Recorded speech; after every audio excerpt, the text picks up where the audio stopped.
तसव्वुर करें अनातोलिया मौजूदा तुर्की के एक इंतहाई संगलाख और दूर दराज पहाड़ी इलाके का, जहां 13वीं सदी में महज 400 खेमों पर मुश्तमिल एक खाना बदोश कबीला अपनी जान बचाने के लिए पनाह लिए हुए था।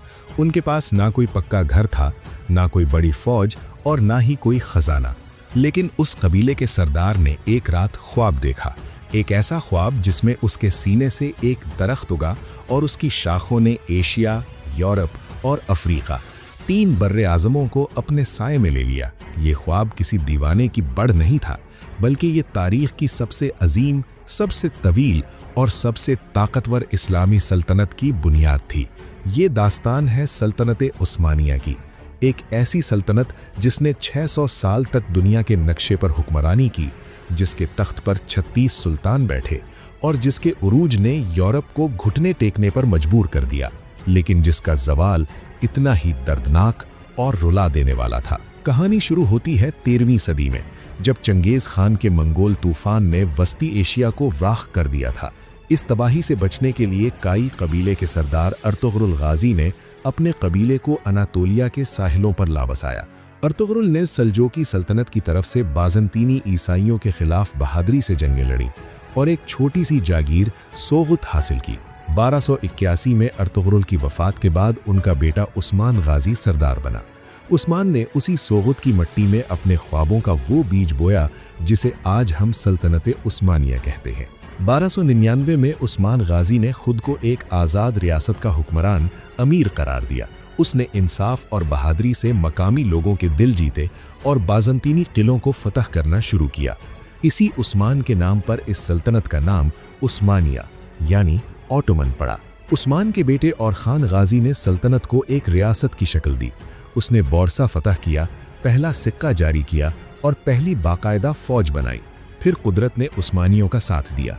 एक ज़लज़ले के बायस यूरोप के साहिल गैलीपुली के किले की दीवारें गिर गईं और उस्मानी फौज ने समंदर पार करके यूरोप में अपना पहला कदम रख दिया। फिर आए सुल्तान मुराद अव्वल, जिन्होंने दारुल हुकूमत एशिया से निकालकर यूरोप के दिल एद्रीना में मुंतकिल कर दिया। मुराद अव्वल ने ही तारीख की वो खौफनाक और नाकाबिल शिकस्त फौज बनाई जिसे यनीचरी कहा जाता था। ये वो सिपाही थे जिनका कोई घर, कोई ख़ानदान नहीं होता था। उनकी ज़िंदगी का वाहिद मकसद सुल्तान के लिए लड़ना और मरना था। मुराद अव्वल ने 1379 में कोसोवो के मैदान में पूरे यूरोप की मुत्तहिदा फ़ौज को कुचल डाला, लेकिन वहीं एक धोखे से शहीद हो गए। मुराद के बाद बायज़ीद यल्दरम यानी बिजली तख्त पर बैठा। उसने यूरोप की सबसे बड़ी सलीबी फ़ौज को निकोपोलिस के मैदान में खाक में मिला दिया, लेकिन उसका गुरूर उसे 1402 में जंग अंकरा में अमीर तैमूर के सामने ले आया। तैमूर ने बायज़ीद को शिकस्त देकर लोहे के पिंजरे में कैद कर दिया और उस्मानी सल्तनत के टुकड़े हो गए। ये 11 साला अंधेरा यानी दौरे इंतशार था, जब बायज़ीद के भाई आपस में तख्त के लिए लड़ते रहे। आखिरकार सुल्तान मोहम्मद अव्वल ने अपने भाइयों को शिकस्त देकर बिखरी हुई सल्तनत को दोबारा जोड़ा। वो सल्तनत के दूसरे बानी कहलाए। अब वो वक्त आ गया था जिसका ख्वाब 800 सालों से मुसलमान देख रहे थे। साल था 1453। तख्त पर 21 साला नौजवान सुल्तान मोहम्मद फातिह बैठा था। उसने बाज़ंतीनी सल्तनत के नाकाबिले तस्खीर दारुल हुकूमत कुस्तुनतुनिया यानी इस्तांबुल का मुहासरा किया। जब समंदर का रास्ता रोका गया तो उस नौजवान ने रातों रात 70 जंगी जहाज़ों को पहाड़ों पर चलाकर समंदर में उतार दिया। 29 मई 1453 को 1100 साल पुरानी बाज़ंतीनी सल्तनत का खात्मा हो गया और मोहम्मद फातिह ने दुनिया का नक्शा बदल दिया। इस्तांबुल अब इस्तांबुल बन चुका था। 16वीं सदी में सल्तनत अपने उरूज पर पहुंची। सुल्तान सलीम अव्वल या यावुज़ सलीम ने सिर्फ 8 साल हुकूमत की, लेकिन उसने मिस्र और शाम फतह करके ममलूक सल्तनत का खात्मा कर दिया। इस अजीम फतह के बाद मक्का और मदीना की चाबियां उस्मानियों के पास आ गईं और अब्बासी खलीफा ने खिलाफत का ताज सुल्तान सलीम के सर पर रख दिया। अब उस्मानी सुल्तान बाकायदा खलीफतुल मुस्लिमीन बन चुके थे। सलीम के बाद उनका बेटा सुल्तान सुलेमान आलीशान तख्त पर आया। उसने 46 साल हुकूमत की। ये सल्तनत का सबसे सुनहरा दौर था। उसके बहरी बेड़े, जिसकी क़ियादत खैरुद्दीन बारबरोसा कर रहा था, ने बहरे रूम पर कब्जा कर लिया।